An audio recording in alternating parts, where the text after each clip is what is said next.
दोस्तों इस बार SSC GD 2025 के पीटी पीएसटी के अंदर कुछ बड़े चेंज किए जा रहे हैं। आपकी हाइट चेस्ट मेजरमेंट के अंदर, रनिंग के अंदर कुछ बड़े बदलाव किए जा रहे हैं।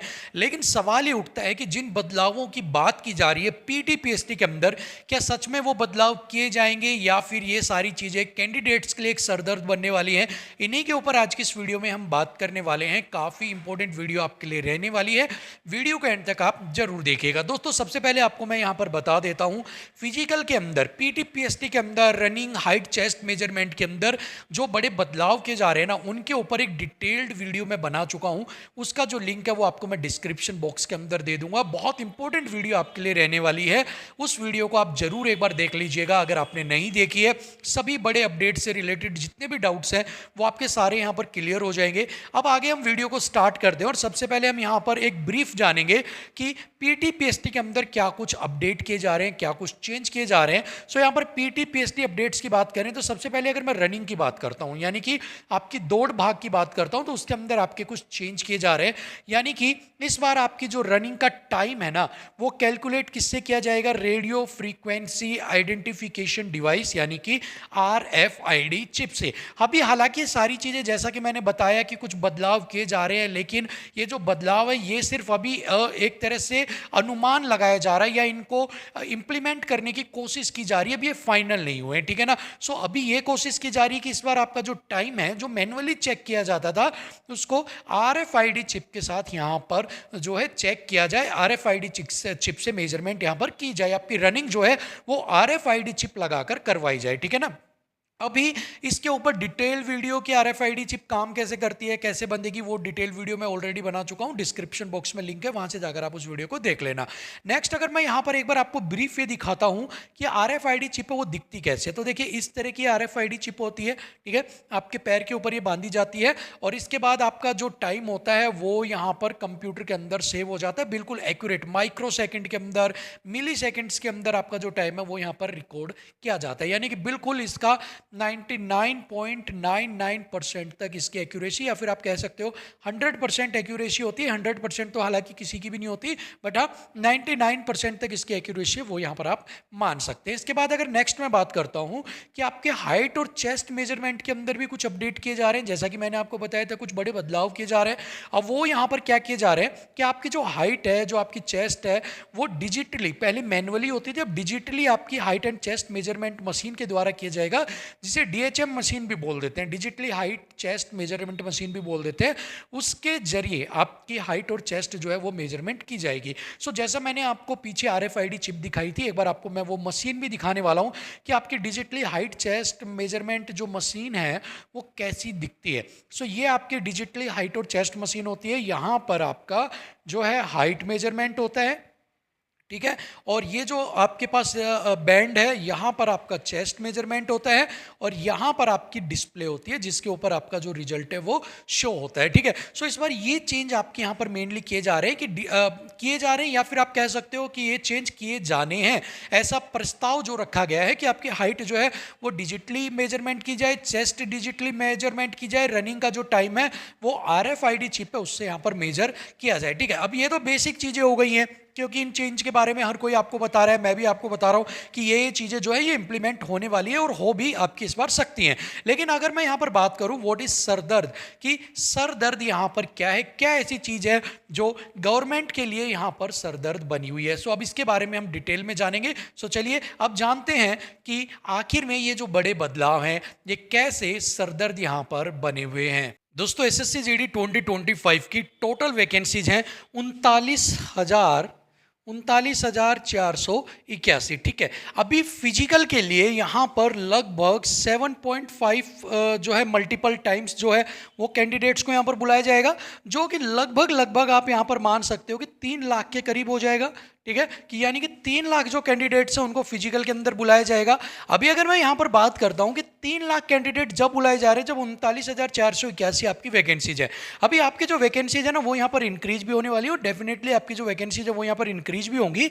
सो अगर आपकी जो वैकेंसीज हैं वो इंक्रीज होकर यहाँ पर लगभग 44 से 45 हज़ार अगर यहाँ पर पहुँच जाती हैं, तो लगभग आप मानकर चलिएगा इसका अगर आप 7.5 मल्टीपल निकालेंगे, सो यहाँ पर रफली अगर मैं निकालता हूँ तो 3 3,45,000 या 3.5 लाख तक आप मानकर चल सकते हो आपके जो कैंडिडेट्स हैं उनको फिजिकल के लिए पास यहाँ पर किया जाएगा, ठीक है। सो यानी कि आप मान सकते हैं कि मोटा मोटा अभी के लिए 3 लाख कैंडिडेट और वैकेंसी जो कि आपकी इंक्रीज होने वाली है उनके बाद आपका 3,45 या 3,50 या फिर आप कह सकते हो 3,40 से लेकर 3,50,000 तक जो कैंडिडेट्स हैं उनके बीच में आपके कैंडिडेट्स को फिजिकल के लिए पास यहाँ पर किया जाएगा।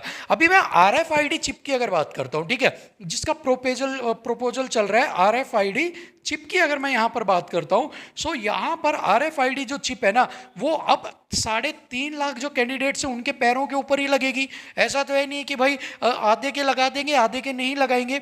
अब यहाँ पर आपके पास दो चीज़ें बनती हैं कि भाई आपकी जो चिप होगी, ठीक है, आपकी जो चिप होगी या तो हर एक कैंडिडेट के लिए सरकार क्या करे भाई सभी के लिए सेपरेट रखे, ठीक है, या फिर हाफ जो है यानी कि हाफ जो है वो यहाँ पर कितना हो गया 1,75 जो है वो यहाँ पर 1,75,000 जो चिप है वो यहाँ पर बाई करे, ठीक है, यानी कि आपके आधी बाई कर ले, आधे जो बच्चे रनिंग करेंगे वो अपने पैर से निकालेंगे दूसरे के पैर पे बांध देंगे, या फिर यहाँ पर लगभग 1 लाख के करीब, ठीक है, 1 लाख के करीब चिप जो है वो यहाँ पर आपकी जो है बाई की जाए, क्योंकि कुछ चिप जो है वो खराब हो जाती हैं, कुछ चिप ऐसा है कि आप रनिंग कर रहे हो गिर गए टूट गए टैग खराब हो गया, कभी किसी के अंदर कोई टेक्निकल इशू आ गया, सो लगभग मिनिमम सबसे कम जो है 1 लाख जो चिप यहाँ पर खरीदी जाए। और पिछली बार क्या हुआ था वो भी आपको मैं बताता हूँ। देखिए एक चिप की RFID चिप की अगर आप बल्क में खरीदते हो ना तो उसकी जो कीमत है ना वो 15 से 20 रुपए,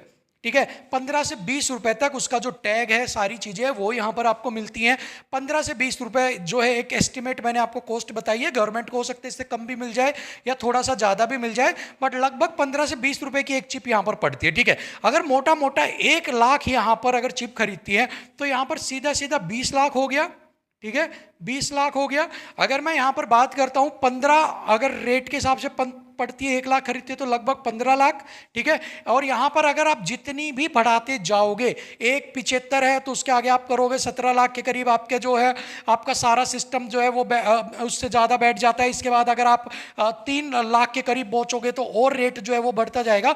सो अगर यहाँ पर मैं ओवरऑल बात करता हूँ कॉस्ट की, ठीक है, ओवरऑल अगर मैं यहाँ पर बात करता हूँ ना कॉस्ट की, तो गवर्नमेंट का जो बजट है ना फिजिकल कंडक्ट करवाने का वो सारे का सारा जो बजट है ना वो सारे का सारा कहाँ चला जाता है, वो सारे का सारा बजट यहाँ पर चला जाता है आपका RFID चिप है जो इनके अरेंजमेंट के अंदर। अगर यहाँ पर गवर्नमेंट रीयूज की हुई अगर आपकी जो RFID चिप है फ्रेश ना लेकर रीयूज की हुई भी अगर RFID चिप लेती है तो उसकी जो कॉस्ट पड़ती है ना वो 10 रुपए के लगभग आपकी कॉस्ट यहाँ पर पड़ती है, मतलब वो 20 पड़ रही है तो 10 रुपए पड़ती है आपकी, ठीक है। सो यहाँ पर RFID चिप अगर रीयूज वाली भी लेते हैं सो आप सीधा सीधा मानकर चलिए 10 लाख रुपए अगर 1 लाख खरीदती है, प्लस इनके अंदर कुछ के अंदर बैटरीज जो है बैटरी जो होती है वो रीयूज होती है तो डिफॉल्ट होती है। सो बैटरीज की कॉस्ट मिलाकर वही 12 से 15 लाख के करीब इनकी कॉस्ट पड़ती है। सो यहाँ पर जो बजट आपका रनिंग का पड़ रहा है उसके अंदर सबसे पहले तो आपकी जो कॉस्ट है वो इंक्रीमेंट बहुत हो जाती है, ठीक है। सेकेंड आपकी डिजिटली हाइट अगर आप मेजर कर रहे हो, ठीक है, सो हाइट के लिए आप एक चीज कर सकते हो, चलो चिप तो ऐसी चीजें हैं, अब हाइट आपका मैं मानता हूं कि आपके 81 सेंटर बनाए गए हैं, ठीक है, फॉर एग्जाम्पल आपके 81 सेंटर बनाए गए या फिर आप मोटा मोटा मानिए 80 सेंटर्स आपके बनाए गए, ठीक है। तो 80 सेंटर्स के ऊपर कम से कम एक सेंटर के ऊपर 2 मशीन या 1 मशीन तो होनी चाहिए, ठीक है, 1 मशीन तो आपके पास होनी चाहिए। और एटलीस्ट 1 मशीन के अंदर कोई दिक्कत आ गई तो आपके पास जो सेकंड मशीन है वो ऑल्टरनेट होनी चाहिए। तो मतलब आप मानकर चल सकते हो 160 के करीब आपके पास मशीन होनी चाहिए कि किसी सेंटर के ऊपर एक मशीन 10 दिन चली उसके बाद खराब हो गई तो क्या बच्चों की जो हाइट है वो मैनुअली नापेंगे या फिर डिजिटली चला रहा है तो उसके लिए मशीन चाहिए, तो लगभग 160 है। और इनकी जो कॉस्ट है वो भी यहाँ पर प्लस ऑन हो जाती है, ठीक है।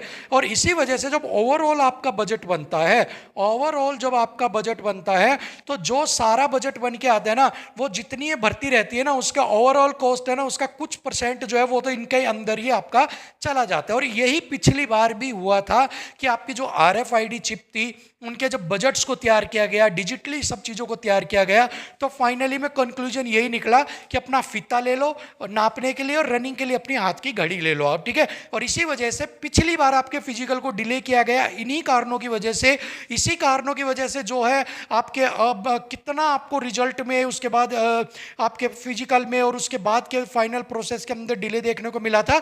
और सेम जो चीज़ें थी वो फाइनली वही पुराना जो तरीका था उसके ऊपर आ गई थी। इस बार भी जो चीज़ें हैं आपकी, वो सारी चीज़ें इसी तरीके से आपके काम कर रही हैं। इस बार भी कॉस्ट वगैरह का सारा एस्टिमेट किया जाएगा। फिर इसके अलावा यही एक कॉस्ट नहीं होती है कि दो चीज़ें, अगर मैं मोटा मोटा मान के चलता हूँ, 20 लाख की मैं मान लेता हूँ मशीन हो गई है, ठीक है। 20 लाख की तो आपकी RFID होगी है, प्लस कुछ लाख की, जिसका मुझे आइडिया नहीं है, प्लस कुछ लाख की मिला के अगर मैं यहाँ पर मान के चलता हूँ, 10-20 लाख की भी वो मान के चलें, तो अगर 40 लाख का बजट अगर यहाँ पर सरकार पास करती है, ठीक है। इसके अलावा फिर CCTV का है, ग्राउंड के इक्विपमेंट्स का है, आपके पानी वगैरह का है, स्टाफ है, और भी बहुत सारी ऐसी चीज़ें हैं जिनका अरेंजमेंट यहाँ पर करना पड़ता है, जिसके बाद जो बजट है वो बहुत हाई बजट यहाँ पर चला जाता है, ठीक है ना। सो इसी वजह से इस बार मैंने आपको बोला कि ये सिर्फ जो बदलाव किए जा रहे हैं ये हर बार सैंक्शन किए जाते हैं। रेलवे ग्रुप डी के अंदर कहा जाता है कि भाई वहां पर जो है ना RFID से रनिंग करवाते हैं, लेकिन क्या आपने कभी सोचा है वहां पे फॉर्म की कितनी संख्या आती है और कितने बच्चे जो है वो आपके वहां पर अप्लाई करते हैं। 1 करोड़ लोगों ने अप्लाई किया था, 1 करोड़, आपको याद होगा प्रीवियस भर्ती के अंदर 1 करोड़ लोगों के फॉर्म आए थे। अगर मैं टूटा भी 1 करोड़ का भी 100 अगर मैं मानता हूं, 100 रुपए भी मानता हूं, तो आप हिसाब लगा लो कितने करोड़ रुपए तो फीस यहां पर आई होगी। जबकि जो फीस है वो अलग होगी। यहां पर मैंने एक आपको सिर्फ एग्जांपल दिया है कितनी फीस सिर्फ एग्जामिनेशन फॉर्म से आई होगी। तो यहां पर अगर इतना सा बजट निकाल भी लेंगे तो उसमें फर्क नहीं पड़ेगा, लेकिन क्या GD के अंदर क्या हिसाब रहा होगा, कितनी फीस आई होगी, क्या इस सिस्टम बैठा होगा, वो सारी चीज़ें अगर हिसाब लगाया जाता है तो बहुत सारी चीज़ें ऐसी होती हैं जो सैंक्शन करनी होती हैं, बहुत सारी चीज़ें हैं जो यहाँ पर अब मैनेज कर चलनी होती है। और इसी वजह से जो फाइनली कंक्लूजन निकलते हैं ना वो वापस से आपके जो सिस्टम चला रहे हैं ना उसी के ऊपर आ जाता है। और इसका जो मेन खामियाजा है वो जो कैंडिडेट से उनको देखने को मिलता है कि उनको सिरदर्दी क्या मिलती है, वो बेचारे वेट करते रहते हैं कब रिजल्ट आएगा, कब फिजिकल की डेट आएगी, वो कंफ्यूज रहते हैं RFID के चक्कर में, बाद में वहाँ पर सिस्टम बदल देते हैं। सो बहुत सारी ऐसी चीज़ें हैं जो यहाँ पर अभी भी एक तरह से डाउटफुल है कि क्या सच में ही RFID चिप से यहाँ पर करवाई जाएगी, या हर बार की तरह ये सिर्फ बातें हैं, हर बार की तरह यहाँ पर प्रोजेक्ट तैयार किए जा रहे हैं, बजट तैयार किए जा रहे हैं, और फाइनली हाथ में सबके एक इंची टेप दे दिया जाएगा, जाओ सबकी जो चेस्ट है वो यहाँ पर आप मेजर करो मैनुअली यहाँ पर, ठीक है, और रनिंग को क्लॉक से आप मेजर करो। अब देखने वाली बात होगी कि क्या इस बार RFID को सेक्शन कर पाएंगे या नहीं कर पाएंगे, बट अभी तक जो चीजें वो 50-50 के दायरे में है। और इस बार अभी भी ये चांस बने हुए हैं कि आपकी जो रनिंग है वो RFID की बजाय जो नॉर्मल तरीका है उससे यहां पर करवाई जाए। हालांकि इससे रिलेटेड जो है एक RTI वगैरह हमने अप्लाई की है, उसका जैसे ही कोई रिप्लाई आएगा उसके बारे में मैं आपको वीडियो बनाकर बता दूंगा। तब तक के लिए इस वीडियो में जितनी भी डिटेल थी वो आपके साथ मैंने शेयर कर दी है, और जो पिछली वीडियो थी, डिटेल्ड वीडियो थी, उसका लिंक डिस्क्रिप्शन में है, वो जाकर देख लीजिएगा। कोई डाउट है कमेंट बॉक्स में जरूर पूछिएगा। मिलेंगे आपसे अगली वीडियो में, तब तक के लिए थैंक यू सो मच, नमस्कार।